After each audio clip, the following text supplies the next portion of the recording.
Nasa Task Force Alpha pa rin ang sunog sa port area sa Maynila na sumiklab kanina madaling araw. Abot sa 200 bahay ang apektado. Para sa update, may unang balita live si Jomer Apresto. Jomer! Igan, nandito ako sa bahagi ng Railroad Street sa port area sa Maynila. Nasa likuran ko lang halos ang daan-daang mga bahay sa Barangay 650 na tinupok ng apoy matapos sumiklab ang sunog pasado alas 12 ng hating gabi kanina.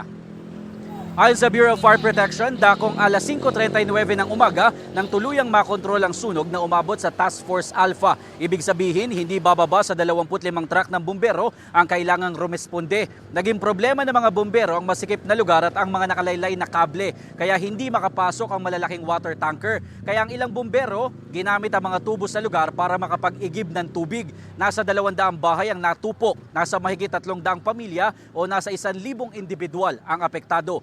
Dahil karamihan sa mga residente ay tulog na ng sumiklab ang apoy, marami ang walang mga naisalbang gamit. Hinuli naman ng mga pulis ang isang lalaki matapos umanong pumasok sa mga bahay na wala ng tao. Depensa ng sospek, tumutulong lang siya sa pag-apula sa apoy. Igan, sa mga oras na ito ay patuloy pa ang mopping up operation ng mga tauhan ng BFP at ilang volunteer. Patuloy din na inaalam kung magkano ang halaga ng pinsala sa ari-arian at kung ano ang pinagmulan ng apoy. At yan ang unang balita mula dito sa Maynila. Ako po si Jomer Apresto para sa GMA Integrated News. Igan, mauna ka sa mga balita, mag-subscribe na sa GMA Integrated News sa YouTube para sa iba't ibang ulat sa ating bansa.